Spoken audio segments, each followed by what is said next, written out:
Welcome to Comic Phanatic 2.0 as we discuss the latest Flash movie. You're here with me, Cryptid Seeker 415, running out of intros. Yep, and Jake Tylenol back at it again, the fastest man alive, no matter what Witch says.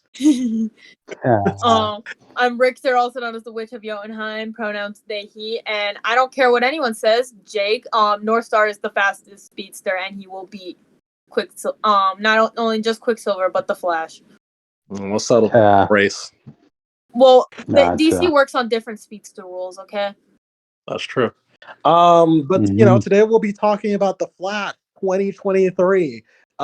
Some say it's the greatest superhero movie of all time. And let's just knock this out that nobody here better be making that defense. I haven't even seen the movie, and I'm not even gonna make that defense.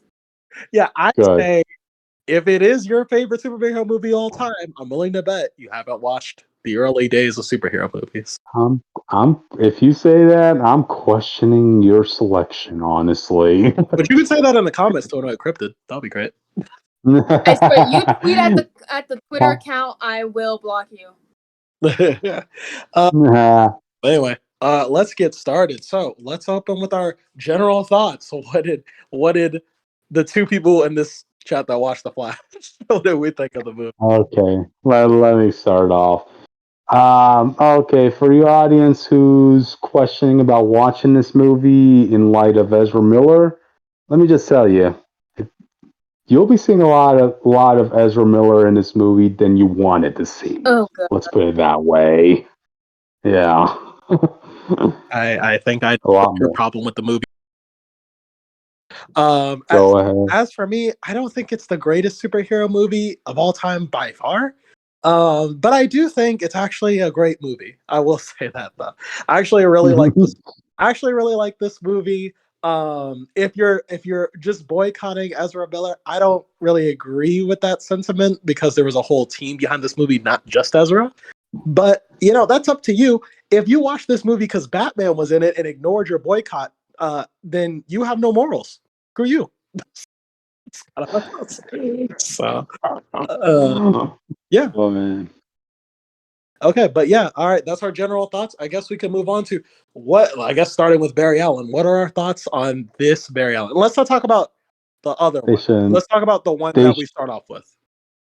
They shouldn't have given us two Barry Allens. Yeah. Well, let's start with the one that's There's so many speedsters in the Flash family that you could have easily given one of them time to shine as the second speedster next to Barry. Well, let's start with what do we think about the main Barry, the one that we start off with when the movie starts? I kind of had the same feeling of this version as I did when I saw him in Justice League, the first Justice League, He's not really doing it for me, especially since, you can't resist but compare this version with Frank Gustin's version from the CW show, and I felt like that was a more well put together Barry Allen, I like this Barry because so here's the thing. I never liked about Barry Allen to begin with. I never felt like Barry was a character. I know Wally West from the Justice League. Okay, that was the first Flash I grew up with. Every time I see Barry, he's either just taking elements from Wally anyway from that show, or he's just kind of generic good guy person. I like that in this movie, Barry is a smart speedster. For a lot of the movie, he's coming up with plans, he's making calculations and stuff like that. He's figuring out his own problems. Compare that to the CW, and I'm not talking about Grant Gustin as an actor. I'm talking about the way he's written. In the CW verse, Barry a lot of the time is being carried by his team. He comes across as an idiot and incompetent even 9 seasons in. I just like that this Barry Allen was competent for the most part. A lot of his actions, even when Batman was involved, a lot of the plans were based off of Barry's actions, not Batman's. So it's kind of funny you should mention that since we have another version of Barry who's pretty much the opposite of what you just said. But we'll get to that. We'll get to that in a minute. By the way, just for audience remembers, this is the non-spoiler section, but we will have spoilers later on in the video. So Next up is Ben Affleck's Batman.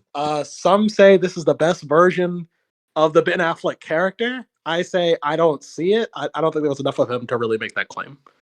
But what about you? All I got to go on is the first Justice League movie and Flashpoint and this Flash movie as my exposure for Ben Affleck's Batman, because I'm not watching that whole Snyder cut. No. Let's just point that Too out. long. Exactly. I always say this, but I have a life outside of this of comic fanatics. So he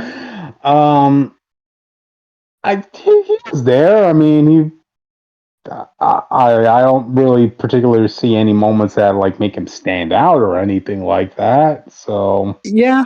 yeah. There were, and we'll get some. Oh wait, no, I shouldn't say that. I did kind of like that line where he was telling Barry like we're defined by our scars. Yes, which So was I'm actually like, okay, that was good. which was actually a huge theme, and it actually does play up in the movie later in a subtle way. But we'll get to that later. Behold that scene. We also had a cameo from a superhero, one of the Justice League members. Well, technically, we kind of saw all of them. But one in that first opening sequence was there. But it's not Henry Cavill. Before we get into, we're not gonna spoil it here. But do you think that should have just been Henry Cavill there, in your opinion? Even if you brought Henry Cavill, I feel like he would have been used in the same light as this Justice League character was used, which didn't amount to anything, to be honest. Yeah, I think it set up the movie later, though, because in the Flashpoint, this isn't really a spoiler. This isn't all the marketing.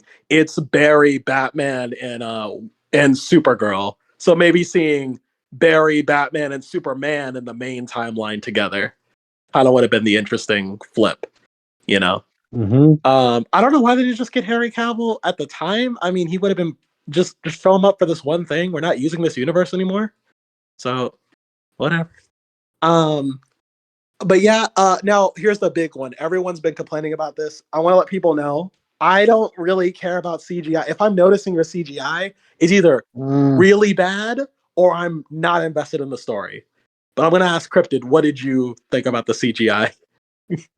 I started noticing it when it came to those babies. I'm like, oh, those babies kind of look a little off-putting.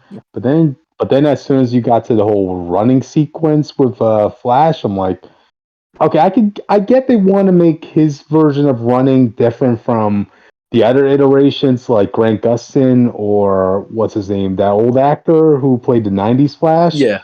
By having Ezra Miller feel like he's running in water or something like that. Ezra Miller's way of running was more like speed skating. Yeah, but it looks dumb. I know it looks dumb. We've seen Justice League. It looks slow. Like, you remember that scene we had of Flash versus Superman in the Justice League film? Yeah. How things were like slowing down to a halt.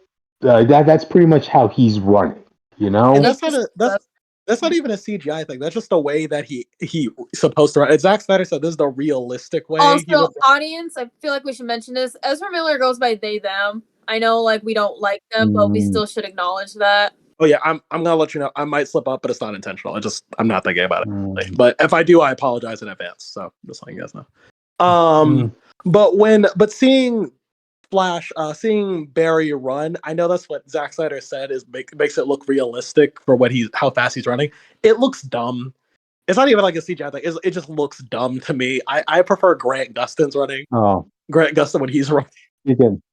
Okay, speaking of them, how do you feel about the comment by the director saying, like, yeah, all that bad CGI that audiences saw, that was all intentional? Yeah, listen, the CGI doesn't bother me as much as it does other people, but that's it doesn't look, because those problems are not even all the time when he's running. People are talking about the scene where it's in the trailers where you see the two Barrys and Supergirl together, and they're pointing to that as bad CGI, right? Mm-hmm. So that's not even the Speed Force. That's just the actual movie. I'll say this, like, when you can make that argument for cases like MODOK from Ant-Man, right? Where there was no way a MODOK design was ever going to look good or better than what we saw in that movie. I don't know what people were expecting, but in this case, like, a Flash, no, you can't use that argument. I think You could it makes sense imagine because better effects. he's saying in the Speed Force things look weird. The problem is it's not just the Speed Force things look weird to people. People are citing scenes where the Speed Force didn't even apply yet. So I think that I don't know. I think there was a way you could do it, but you have to make the differences very apparent if that was his true intent. But now I will ask this: does CGI matter to you in a movie if it's really good and you're really engaged in it? I'll even say this to Witch too. I guess for me, like, it only matters when it's noticeably bad for a long period of time. When I see multiple instances of that, Yeah. Especially when you have to factor in all the money that's being put into this. Not just that, but also all the delays and time they had to polish this movie, and this was the best they came up with. Yeah. What about you, Witch? Does CGI matter to you when you're watching a movie, or how much does it? It depends on what it is, really. Like, if it's something like this, I do expect the CGI to be pretty good. But if it's just like, if it's something that's not as serious, like say Ant-Man, I'm not gonna give it too much shit. Because, like I said, most of the CGI did look really good in Ant-Man. If artistically this is what he was going for, I by the way, I don't believe him. I think that's just damage control. But let's say I'm wrong and that's really what he was going for. I think it needs to be made clear. I think there's not enough difference between the normal CGI and the Speed Force CGI to make a that claim. But next up, so this is what I've been hearing a lot too. For people who don't like this movie, we're not interested in the movie, a lot of people are saying, well, it's not going to be connected to the next project. So does this movie really even matter? Do I really need to go see this movie? My stance on it is a movie doesn't need to be connected to anything to be worth watching. If you want to see the story, go watch it. You know what I mean? I don't think that's a fair criticism of this movie if you just don't want to see it or you don't think it matters because it's not connected to the next DC project. I think that's a terrible reason not to watch the movie personally. You want to see a payoff, You want to see a payoff, but sometimes like a good movie is a good movie. I would point to a lot of Quentin Tarantino movies. They're just their own movie. They don't connect to anything. They're just solid, well-told stories. Yeah, I'll always talk about how much I love some little movies.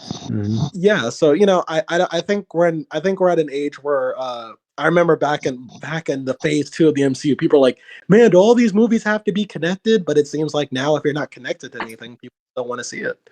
So I think that's a shame. But I just wanted to bring that up because I heard that was a criticism of the movie. Okay. Next up, the Cryptid. We can sort of talk about this now. The humor in the movie. Okay. I had a reaction in my theater, but you said you had a different reaction in your theater, so I want to hear your thing. It wasn't so much as a reaction to the humor. It was like after the movie was done, my audience had a different.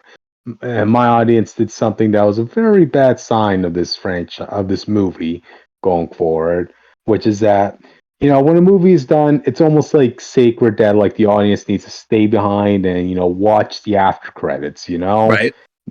Especially in opening night. By opening night, I mean like Thursday nights when the movies get released at the earliest possible time for the public. In this instance, half the audience left. They didn't even want to watch. They didn't even want to watch the after credits scene. I mean, that was like a rage quit moment. Yeah, my theater had actually the opposite reaction. I was surprised how active, because I wasn't laughing at all the jokes. I thought they were like fine. I didn't hate any of them, but my theater was busting out laughing at like most of the jokes in the film. Even I know you don't like the other Barry, but that was the Barry that was getting the most reaction out of people, like a positive way at my theater. I can't remember a joke, to be honest, from that film. Yeah, maybe we could get more into in spoilers. I can't think of one right now either, but it was just apparently for a lot of people that humor was really working for them. And I think, like I said, I think the humor is done really well for the most part too. I know some people don't like humor mixed with a dark story. I think it's fine if you know how to do it right, and I think this movie does it right. For me, I think a lot of the humor. For me, I think they're. Oh, go ahead, finish. I was gonna say a lot of the humor is purposeful. every character has a different way of telling a joke. I mean, like main Barry is not going to be caught making a joke. He's the straight man, so but like other Barry, he's the more like laid back jokester type character, so he's going to be making a lot of the juvenile humor and stuff like that. What were you going to say, Cryptid? I was about to say there is one. I don't know if they were trying to make this intentionally funny or serious. It was how this whole Flashpoint thing started in the first place. Oh, you mean the reason? The catalyst, the reason. Like, was that supposed to be funny or was that supposed to be serious? I think it was supposed to be. I don't know. I think it was supposed to be serious. I'm gonna try to say this. It was stupid. Like, what? If you watched The Flash on CW, just know the reason for Barry's mom's death as of now is not that complicated. It's not as complicated and like deep as like the CW version. It's a very simple thing. And so I can see where Cryptid thinks that it might be stupid. We can get more into that in the spoilers too, but like the reason is very simple. If you're expecting like some cosmic reverse Flash reasoning, it's not in this movie. I was watching this movie with some friends, and I know that they hated that the Reverse Flash wasn't a part of this movie. Seemingly, he could be, but not in this movie. But yeah, if you're expecting some like big reveal, no, it's like a very simple thing that happened. And to be fair, I kind of like that because it kind of it's also tied into Batman's thing where it's like sometimes there's not like a reason for tragedy; it just kind of happens.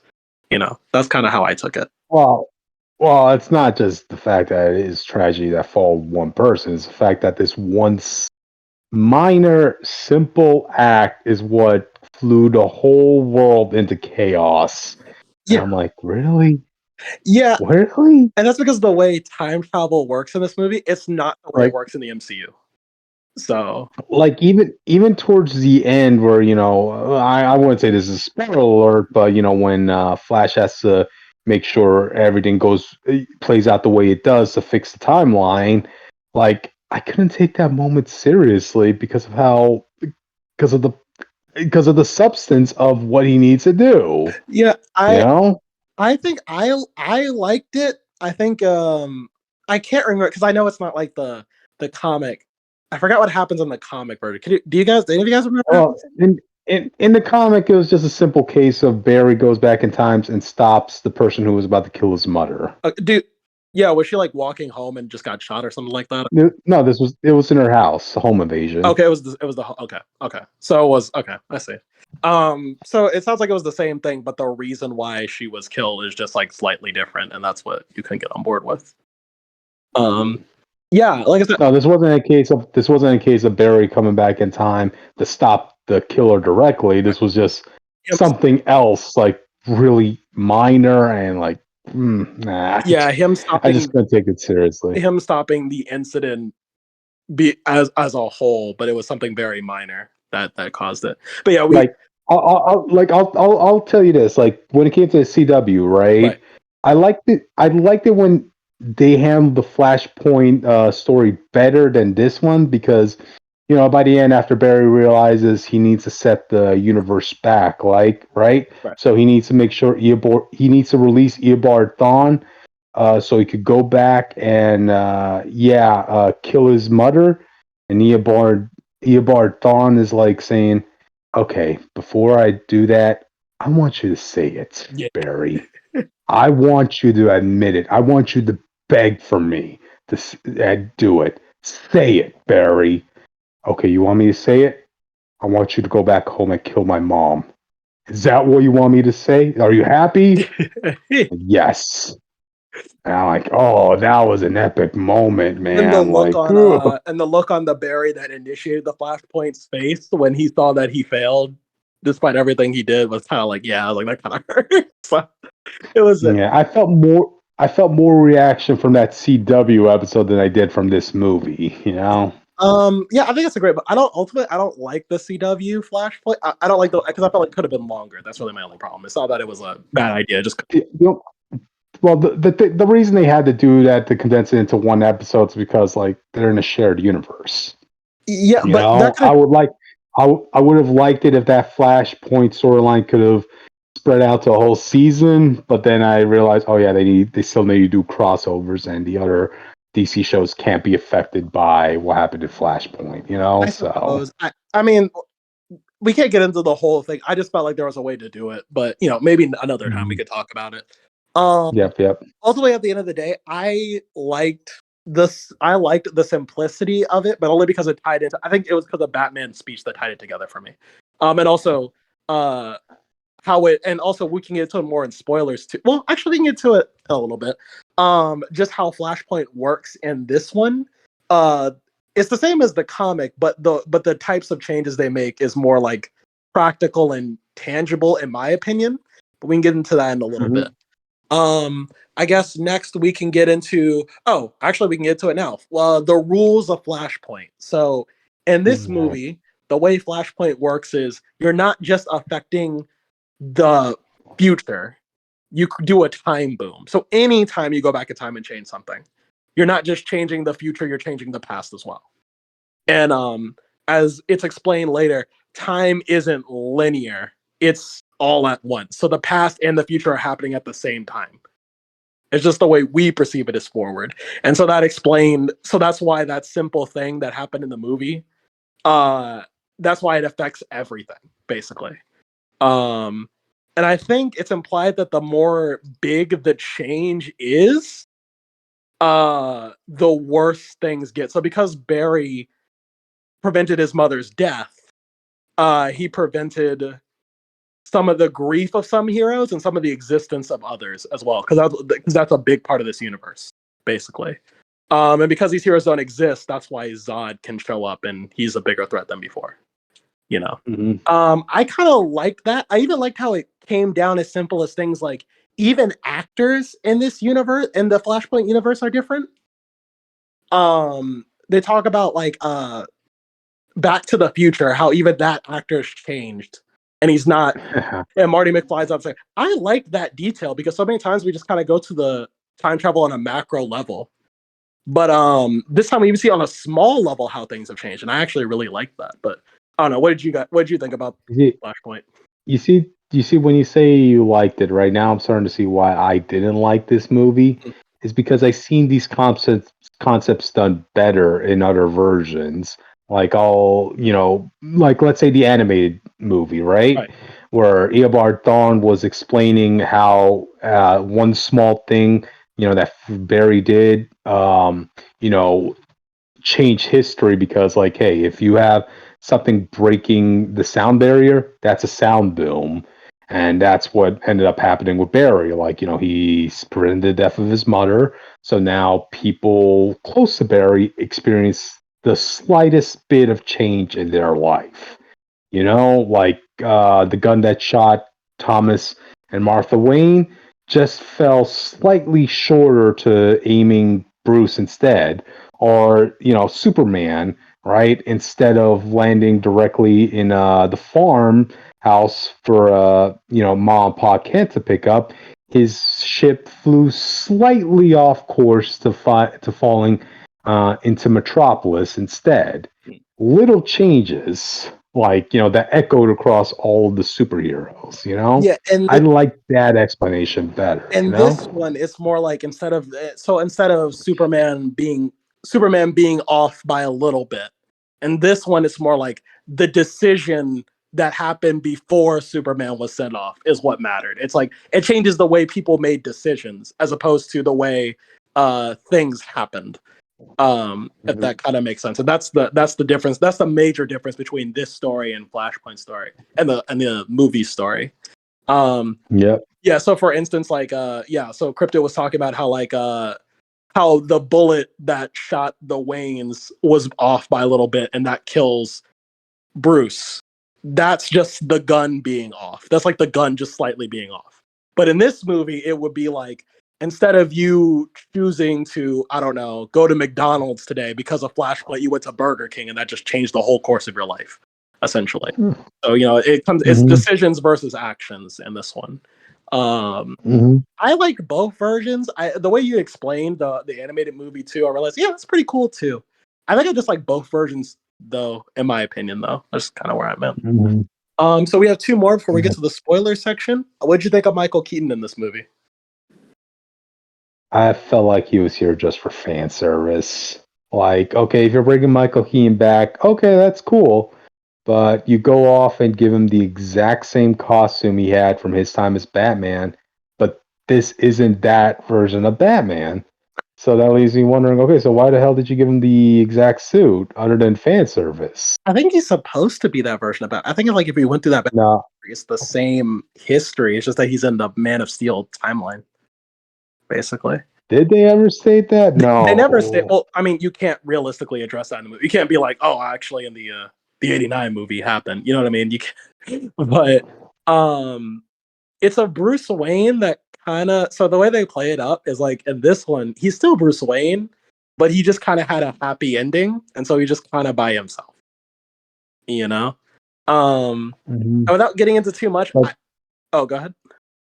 I was about to say, but then this goes back to my viewpoint of like, I've seen this done better, right? When introducing a Batman in Flashpoint, it was from the animated movie as well as in the comics, where, you know, Flashpoint Batman became such a big fan favorite character that DC's like, no, we can't let this character die out. He has too much gold in him. Yeah. But this version of Batman, I don't feel like he had like a defining moment in this movie that made me say, "Oh wow, that is so cool," you know? Yeah, I think and there's an argument that can be made for that. I know Austin, he's not here unfortunately.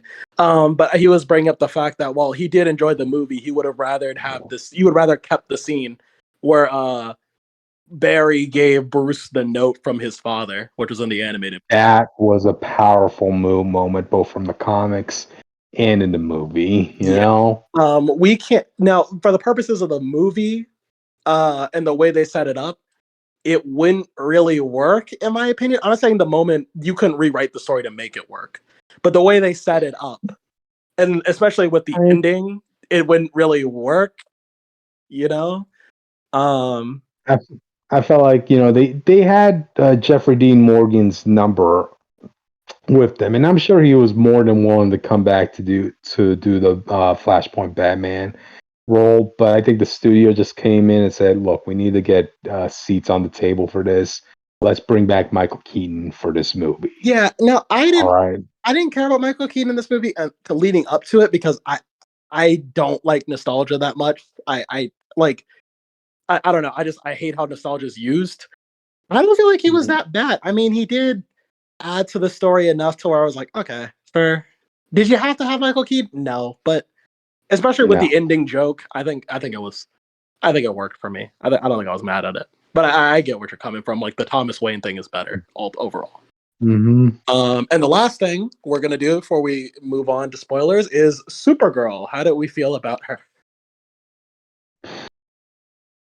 There wasn't enough of Supergirl here to make me say, I need to see more of this Supergirl. Her story. I would have rather them have gone like, you know, the extra mile and bring Henry Cavill back. I know it might look weird, but CGI him into being a scrawny guy. You know? Yeah, her story pretty much is 1-to-1 the story of that Superman anyway, from the animated and the comic, where he was the. But here's the difference, the key difference, right? Right. We all know what Superman's supposed to look like. Right. You know, big, buff, like, you know, invincible and this stuff. And that's what makes that moment all the more shocking when you see Flashpoint Superman, who's, you know, away from sunlight all his life, who you know, is scrawny, skinny, doesn't even want is scared of people, this and that. That was a shocking moment. But in here, when you bring in Kara, like, I know nothing about this Kryptonian. There's really nobody to compare her to. Right. Even when she gets sunlight, I mean, I don't really see much of a difference between her when she got her sunlight and when she was kept in captivity all that time, you know? Well, she is the reason I had this idea that maybe the movie should have been in 2 parts, because once you get to her, you're very much right. She doesn't have much to do, but her idea makes sense. I don't know if you know this, but in Man of Steel, they had Zack Snyder as far back as then had the idea of Supergirl being on the planet. But in I that, recall that. yeah, she died I on think entry, I believe. no, I think they actually had a comic about Man of Steel where they alluded to Kara, I think. Yeah, I think she's just dead in that timeline. And this one, so this is the version where she lives. And Clark, Mhm. kind of a spoiler, I might edit that out. But yeah, I think like I said, I like her. I just it's put at this for that little part where you just spoiled it. Just put a whole bunch of static. yeah. Yeah. But I like her enough. I just don't think I think the movie needed more time with her. At this point, I was like, oh wait, maybe we needed to stretch this out a bit. I guess last thing before spoilers, one last thing we can talk about it here. What did you think of the other Barry? Even though you made that clear. It's like when you bring up all the positives of this version of Barry, you also have to bring in like the annoyance of the opposite of Barry tagging along with that good version of Barry you're talking about, man. Yeah. Like, So I like him because I like his purpose in the film. His main purpose is to emphasize again Batman's point that it's better for Barry to have suffered than for him to have lived happy all the time. And that's all the other Barry is. He is the personification of everything that would have been wrong if Barry had just had his normal life. And while that might seem happy to our Barry, this Barry suffers from it. He would have been worse in every way. it's just kind of ironic because like both of them annoyed each other. Yeah, but I did like their Like, dynamic. I think Ezra Miller did a great job playing the big brother and the little brother. I think for me, there's a scene in the Batcave where older Barry's just kind of grilling younger Barry, and I thought that was like a really great moment between those two. Um, and it was shot really well. I don't know. I like the use of that. And by the end too, like without spoiling too much, I just love how even in the very end, they were brothers. Like they saw each other as brothers, no matter what they were going through. That's how they treated themselves. But that's kind of what I liked about the dynamic. What about you? nah, I still feel like you could have given that spot to like a younger speedster out there, so you could still have that parallel of Barry like wondering, like, wow, this is how I could have acted in my younger days as a speedster, or if I didn't have speed or whatever. Yeah. Well, I also think I think this Barry also was a good way to do an origin movie without, and I guess you with your idea it could work. It was a great way of doing an origin movie and a sequel movie at the same time. Because this is a more senior like Barry meeting an inexperienced Barry and teaching him the ropes from the ground up. Hmm. So it was cool. Just it was the first movie to actually do both a sequel and an origin movie at the same time, and I think that was really interestingly done. Um, and I think especially by the end of the movie, I kind of felt for the other Barry. So. But we can get into that now. So this is where our spoiler free review ends. Yeah. At the end of the day, Spoilers. I thought the movie was great. Cryptid didn't like the Lem- movie. I don't know how we would recommend this, but I say go watch it. Spoilers are coming up. Uh, Spoilers. okay, I'll go ahead and say it. Like, what causes this whole Flashpoint to happen was about like his mother forgetting to bring a can of tomatoes from the grocery store. Yes, Sure, I let's think do that. I liked it because it was how Barry relates to Bruce. I know in the comic you all say it's also a home invasion too. Yeah. But it's how Barry relates to Bruce in the way that like both of them were senseless crimes. It was just both of them are in the wrong place at the wrong time. Well, Bruce is in the wrong place at the wrong Oh, time, and Barry just a simple action caused a house burglary that killed his mom. can of tomatoes, man. Can of freaking Yeah, 99 what the cents hell did you just tomatoes. say? Yeah, it was. I like it. It's a very simple thing, and the fact that it would eat at him forever. That like if I just had tomatoes, that was my mom. I think I like that on a smaller level. I don't know. I liked it. Now for people who wanted the reverse Flash, I had a friend who was watching this with me, and he was so mad that the reverse Flash wasn't in the movie. Kind Said, of. he could be. I don't think he Like, is though. No, I remember I saw a kind spoiler. of. You had to look pretty close, but you were able to find him. He was very small. There you go. He was I mean, so you small kind. that you need a microscope to see it. Yeah. I mean, you did kind of have a evil speedster at the end, where okay, spoiler alert. That young Barry, he goes on to become that. I think that's supposed to be like their version of the Black Racer. I'm calling him we call him Savitar Barry. That's what we call Avatar That's Barry. cool. Okay, let's go with that. him. Yeah. Uh, Yeah. yeah, I liked that I liked that ending though, because it was kind of sad to see for me, because I know in the animated movie, the world's already fucked. So there was never like a moment where I thought, oh, maybe we could pull it through. Maybe we could salvage it. I was like, well, even if we stop the Atlanteans and the Amazonians, like, who cares? Like, this world's pretty fucked anyway. Um, this world was still okay. Gotham City was apparently the cleanest place in the world in this timeline. You know, nothing was really going wrong with this timeline until Zod showed up. So when Supergirl shows up, even though I remember that this is Flashpoint and they're not supposed to win, in the back of my head, I'm like, well, maybe they can pull this through. Everybody's going through their character development and getting back into the saddle. Maybe they can do this, and Barry just can't stay for whatever reason. But then when things just start going wrong, and you see little Barry, and he's just kind of having a freak out, I'm like, oh, I'm sorry. You know, I don't know. It hit me. I don't know about you though. Could have done a lot less of that version of Flash. I just like that he was goofy.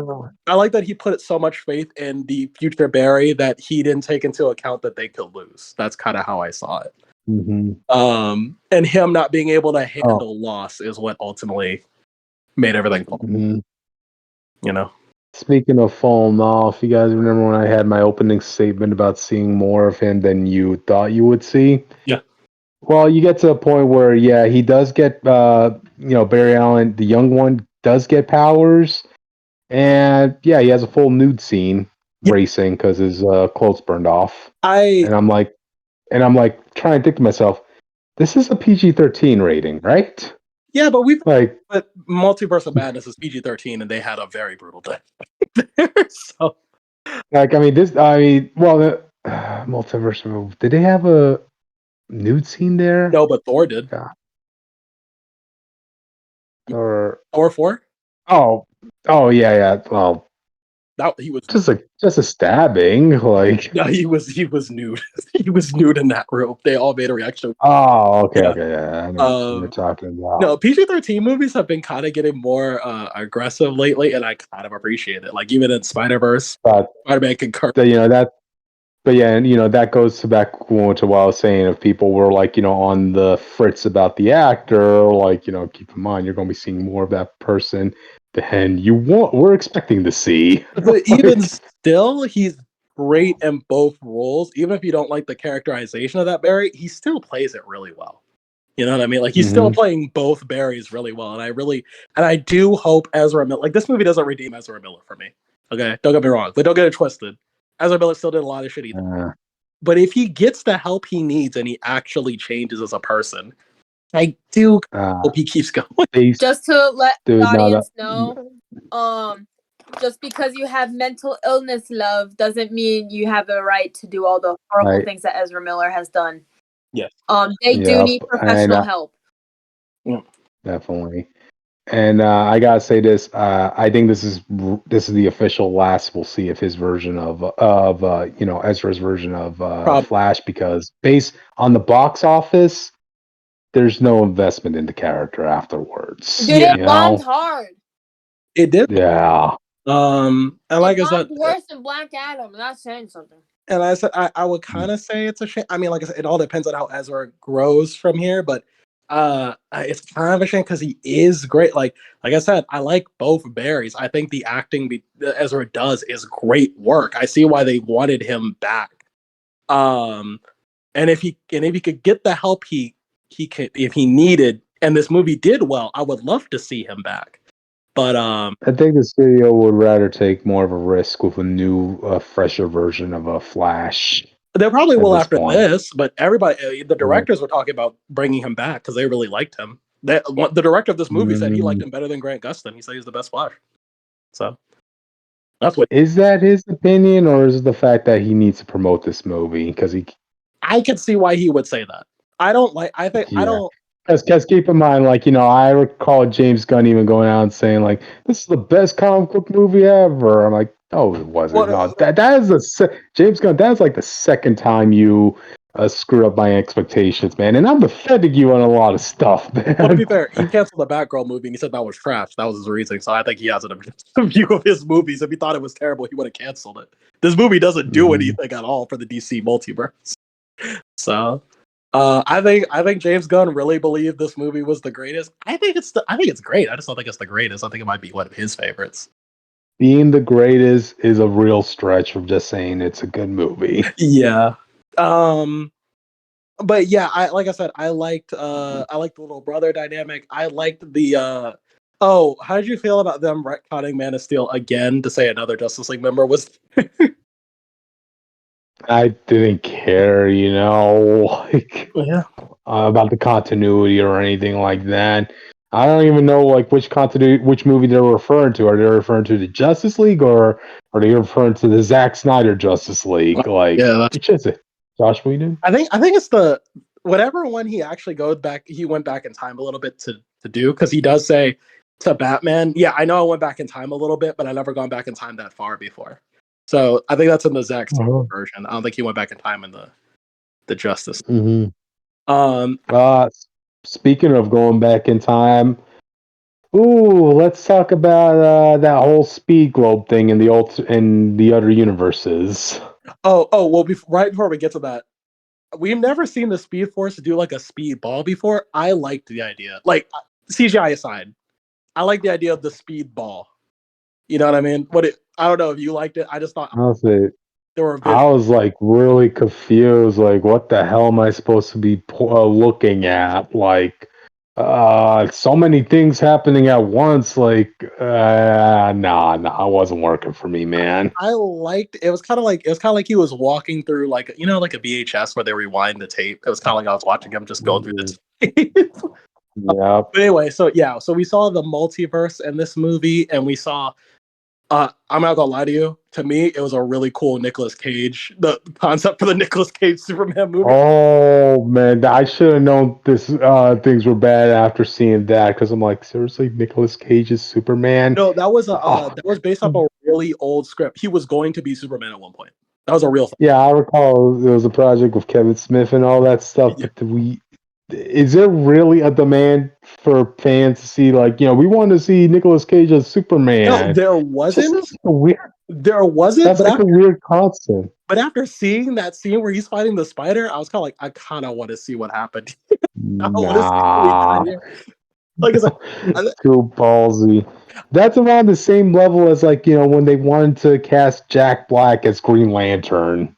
Yeah, no, I don't see that. But seeing Nicolas Cage fight that spider with all his heart and shit, I was like, oh, that's, you know what? Okay, and I just gotta say this, like, I can understand why they had to go CG with the Christopher Reeve Superman, because, rest in peace, Christopher Reeves. Right. But Nicolas Cage is still around. Did you bring him? Why couldn't you bring him in for a couple shots instead of going for this CG body double? Yeah, they actually could have made like a suit. They could have made a suit for him, or he could have been in that suit. I don't know. Like I said, there's a lot of weird choices. I don't understand the Henry Cavill not being in this movie choice. I think that, like, why isn't he just here? Oh, you know what I also liked, because this also bothered me in the Flash TV show, the calorie count. It never comes up in the movie again. I like that Barry needs to eat constantly to keep his speed up, because it always bothers me in the TV show how randomly he will not be able to catch villains for like no reason. You know what I mean? Oh yeah, no, that was relevant for like the first season, but afterwards, like, that's just forgotten by every other speedster. Yeah, going forward. I like that in this, and it might not have held up in a trilogy, but I like that the calorie count is in this movie. That fixes a lot of the problems with the Flash for me. But yeah, even though it wasn't relevant for the rest of the movie, Michael Shannon also hated this movie because he felt like he came back for no reason, and he could come back for a reason. But I get what he's saying. I didn't really have much to work with this movie. And remind the audience the role he had. So in this timeline, what we find out is that so if you watch Man of Steel, you know that his original plan was to go get Cal because Cal had the codex of the Kryptonian genome, whatever, and he needed to extract that from Cal's blood so he could repopulate the Kryptonian race.